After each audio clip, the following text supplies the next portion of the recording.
Shalom, sudah dikasih Tuhan dimanapun Anda berada. Jumpa lagi untuk merenungkan firman dan belajar firman-Nya ayat demi ayat, pasal demi pasal, dan kitab demi kitab secara menyeluruh dengan sabar, tekun, disiplin, dan teliti.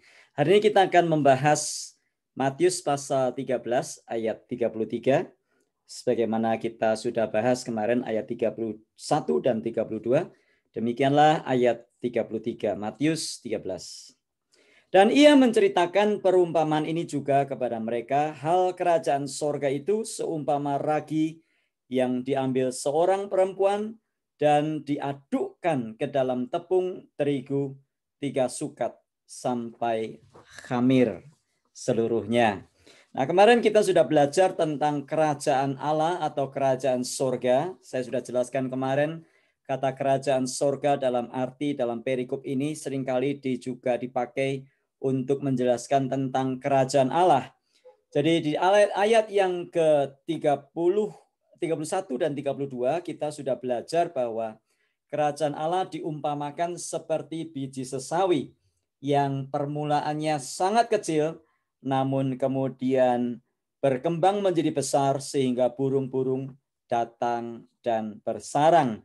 Dan ayat 33 yang sudah kita baca tadi, kerajaan Allah menurut perkataan Tuhan Yesus diumpamakan seperti ragi yang diadukkan ke dalam tepung terigu 3 sukat sampai khamir seluruhnya. Nah, yang penting kita ketahui adalah mungkin ada beberapa di antara kita yang bertanya-tanya, sukat itu apa sih? Sukat itu adalah ukuran atau suatu takaran pada masanya dengan latar belakang budaya pada waktu itu. 1 sukat itu sama dengan kira-kira ukurannya lebih dari 3 liter.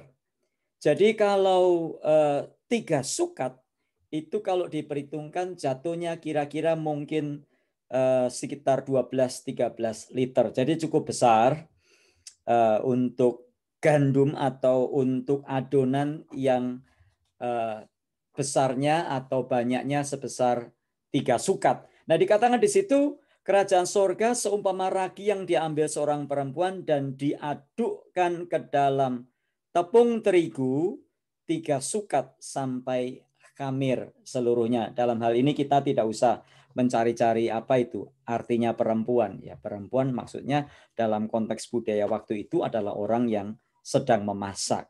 Nah, luar biasa sekali. Ragi yang sedikit yang dicampurkan ke dalam tepung terigu 3 sukat dan akhirnya seluruh adonan dikhamirkan. Nah, kalau adonannya atau tepungnya itu 3 sukat atau 12 liter atau kita bisa konversi menurut pandangan kita sendiri-sendiri tentunya dalam skala yang besar. Adonan yang besar seperti itu tidak membutuhkan ragi 2 truk atau 1 truk atau 20 kilo atau 1 kilo. Raginya hanya sedikit saja. Nah, Anda yang biasa membuat kue, membuat roti, Anda tentu tahu prosentase ragi yang dibutuhkan untuk sekian banyaknya adonan dan sebagainya. Jadi kita belajar bahwa Tuhan Yesus sedang ingin menunjukkan bahwa ragi yang sedikit yang dicampurkan dalam tepung terigu 3 sukat bisa menghamirkan seluruh adonan. Nah, bagian ini berbicara tentang cara kerja kerajaan Allah. Kemarin kita sudah membahas seperti biji sesawi yang permulaannya kecil, tapi pada waktu-waktu selanjutnya berkembang menjadi besar dan menjadi pohon yang bertumbuh besar dan burung-burung datang dan bersarang kepadanya di dalamnya. Nah, bagian ini berbicara tentang cara kerja kerajaan Allah yang diumpamakan seperti ragi. Apa maksudnya? Yang pertama kita belajar bahwa cara atau sistem kerja kerajaan Allah itu tidak terlihat, tetapi bekerjanya hebat dan luar biasa.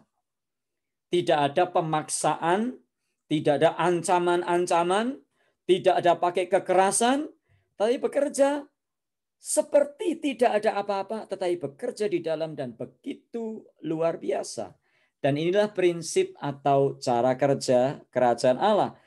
Dan kita melihat juga ragi tidak perlu banyak-banyak, tetapi pengaruhnya luar biasa. Kalau Anda menyaksikan di background, saya pasang gambar di situ adonan ya.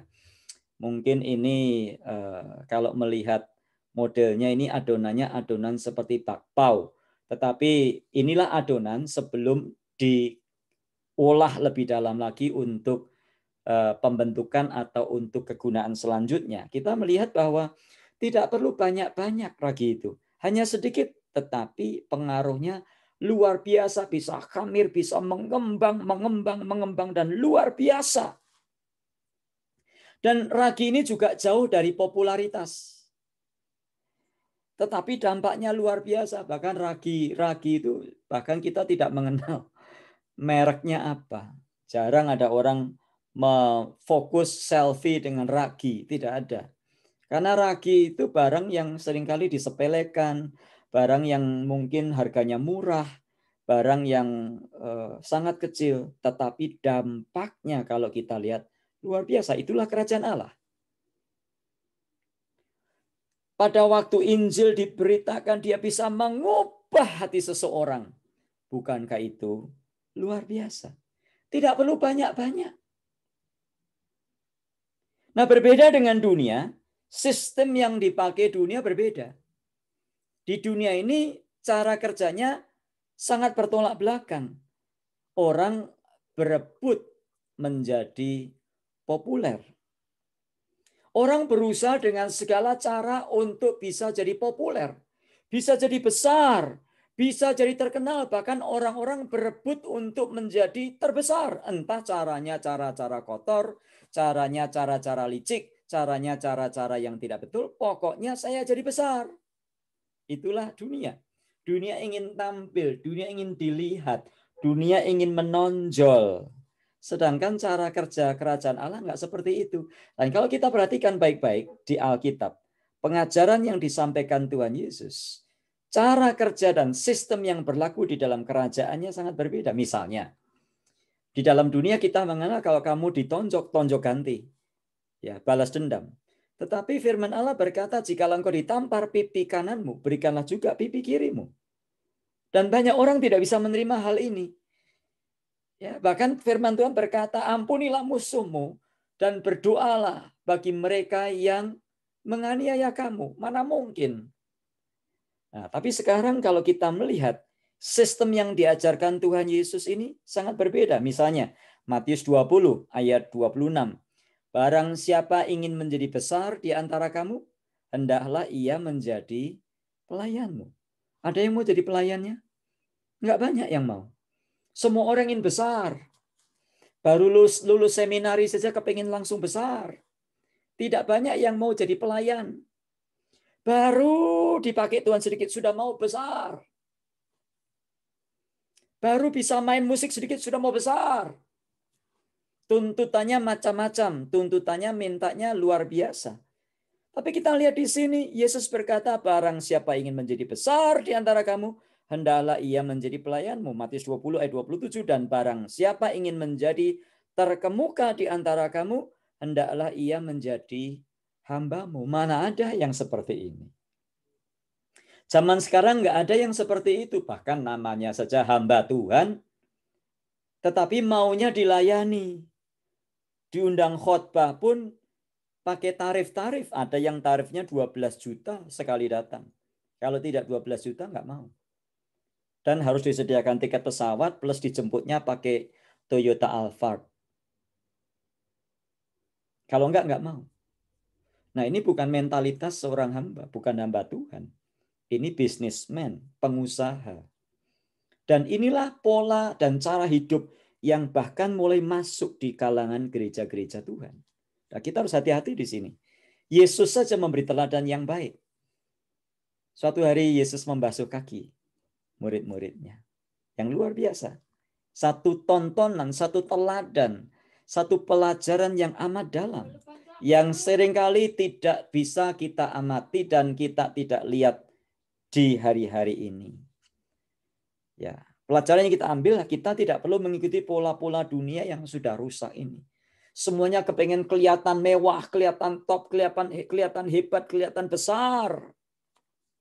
Salah seorang senior saya berkata, ya Pendeta David Hartono di Texas berkata, sebetulnya yang lebih penting bukan mega church, tetapi mega influence. Saya katakan betul.